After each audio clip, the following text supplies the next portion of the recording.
आशनी जोशी और आज हम साउंड का लास्ट पार्ट सीखने वाले हैं। Sound part 3 finally. मैं उम्मीद करती हूँ कि आपने पहले के पार्ट 1 और पार्ट 2 में सब समझ लिया है और अब आप पार्ट 3 सीखने के लिए पूरी तरह से तैयार हैं। चलो स्टार्ट करते हैं। चलो शुरू करते हैं। साउंड पार्ट 3, एको फॉर्मूला। अगर आपको याद होगा तो मैंने साउंड पार्ट 2 के एंड में आपको कहा था कि हम अगले सेशन में ये सब जानेंगे कि एको में हम डिस्टेंस कैसे कैलकुलेट करेंगे, टाइम कैसे कैलकुलेट करेंगे। तो उसका एक फॉर्मूला है जो हम आज सीखेंगे। The formula for calculating the speed of sound, मतलब साउंड कितनी तेजी से जा रहा है, distance between the source of sound and the obstacle. तो मतलब अगर एक चीज़ साउंड प्रोड्यूस कर रही है और वो दूसरी जगह पर ऐसे जाके रिफ्लेक्ट होके आ रही है और इन दोनों के बीच का हमें डिस्टेंस कैलकुलेट करना है, वो हम एको फॉर्मूला से कर सकते हैं। और क्या कर सकते हैं, and the time period of an echo. तो time period of an echo क्या होगा, मतलब अगर एक साउंड वेव इधर से इधर जाके, मतलब इधर से इधर गई, रिफ्लेक्ट होके वापस आ गई और इसमें उसको कितना टाइम लगा, उसको हम टाइम पीरियड ऑफ एन एको कह सकते हैं। तो चलो अभी फॉर्मूला देखते हैं। Speed of sound in air equals to 2 multiplied by distance between source and obstacle divided by time taken। तो अगर इन 3 क्वांटिटीज में से हमारे पास कोई भी 2 क्वांटिटीज होगी तो हम तीसरी आसानी से निकाल लेंगे। जैसे कि अगर हमारे पास distance between source and obstacle है और टाइम टेकन है, तो हम speed of sound in air इस फॉर्मूला को यूज करके निकाल सकते हैं।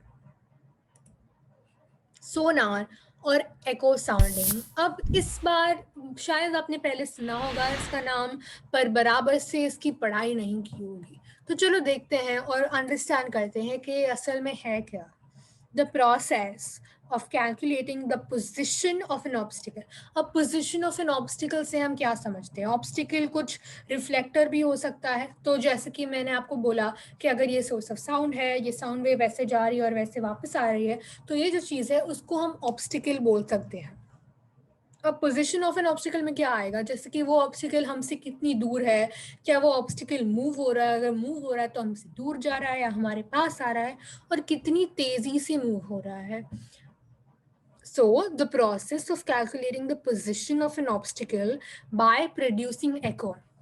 अब ये प्रोड्यूसिंग एको क्या है, मतलब वो एक साउंड वेव प्रोड्यूस करेंगे जो ऑब्स्टिकल से रिफ्लेक्ट होके वापस आएगी, जिसका मतलब हम, जिसके लिए हम बोल सकते हैं producing echo is called echo sounding. Echo sounding का एक दूसरा नाम है जिसको हम कहते हैं सोनार।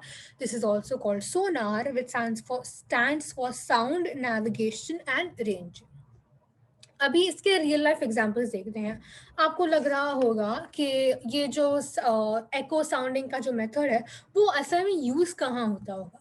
तो चलो देखते हैं। Ships to detect submarines. तो जैसे कि ये इमेज है हमारी, उधर ये जो बॉटम ऑफ द शिप है, उधर कोई इंस्ट्रूमेंट होगा जो साउंड प्रोड्यूस कर रहा होगा। तो ये जो साउंड है वो को ये जो ऑरेंज चीज है वो शायद एक ऑब्स्टिकल है वो शिप के लिए। तो ये साउंड प्रोड्यूस करेगा, ये साउंड वेव इधर इधर जाएगी, ऑब्स्टिकल पे क्रैश होगी या फिर land on the obstacle like that, और ऐसे शिप पर वापस आएगी। ये क्या है, ये उसका एको है, ये this is the reflected sound wave. तो ये रिफ्लेक्टेड साउंड वेव या एको से जो शिप है वो कैलकुलेट कर सकती है कि ये ऑब्स्टिकल कितना दूर है, कितनी तेजी से चल रहा है, और उसका जो एग्जैक्ट पोजीशन है वो शिप कैलकुलेट कर सकता है उसके एक एको से। ये सेम प्रिंसिपल बैट्स में और डॉल्फिन्स में भी यूज होता है। बैट्स क्या करती है, बैट्स दिन में ज़्यादा ट्रैवल करती नहीं है, हमेशा रात को ट्रैवल करती है, और हमें ये पता है कि बैट्स की जो आई साइट है वो काफ़ी वीक है। तो आपको लगता होगा कि वो अपने रास्ते के ऑब्स्टिकल्स कैसे अवॉइड करते होंगे। तो इसका सोल्यूशन है सोनार। बैट्स ऐसी साउंड वेव्स प्रोड्यूस करती है जो उनके रास्ते के सारे ऑब्स्टिकल से रिफ्लेक्ट होके उनके पास वापस आती है। इस एको से वो डिटरमाइन कर सकते हैं कि उनके जो ऑब्स्टिकल्स है उनकी पोजीशन क्या है, मतलब वो कितने दूर है, कितनी तेजी से जा रहे हैं, क्या बैट और उनकी टकरार होने वाली है, जो भी है वो बैट्स डिटरमाइन कर सकते हैं। वो उनके बॉडी में इनग्रेन्ड है वो फीचर। और सेम प्रिंसिपल डॉल्फिन्स भी यूज करते हैं। जैसे कि ये पिक्चर में देख रहे हैं, डॉल्फिन्स कोई साउंड वेव्स प्रोड्यूस करेगी जो बाकी की शिप्स बाकी की वेल्स, फिशेस, शार्क्स से रिफ्लेक्ट होके वापस आएगी डॉल्फिन्स पर, और डॉल्फिन्स इससे उनकी पोजीशन जज कर सकते हैं। Terms related to a sound wave, अभी हमको पता है कि एक साउंड वेव क्या होती है, उसके उसके रिलेशन में कुछ इंपॉर्टेंट टर्म्स सीखना जरूरी है। पहला है oscillation, the two and fro motion that constitutes a wave. अब ये टू एंड फ्रो मोशन क्या है, मतलब अगर ये एक वेव है तो the two and fro motion that constitutes a wave, इधर के डायग्राम में भी देख लो, तो इसको ऐसे जो जा रहा है उसको टू बोल सकते हैं, ऐसे को फ्रो बोल सकते हैं। तो the two and fro motion that constitutes a wave is an oscillation, तो इसको हम एक ऑसिलेशन बोल सकते हैं। इसका दूसरा नाम उसको वाइब्रेशन भी बोल सकते हैं, एक ऑसिलेशन। अभी हम एम्पलीट्यूड देखेंगे। एम्पलीट्यूड क्या है, the maximum displacement of a wave on either side of its mean position.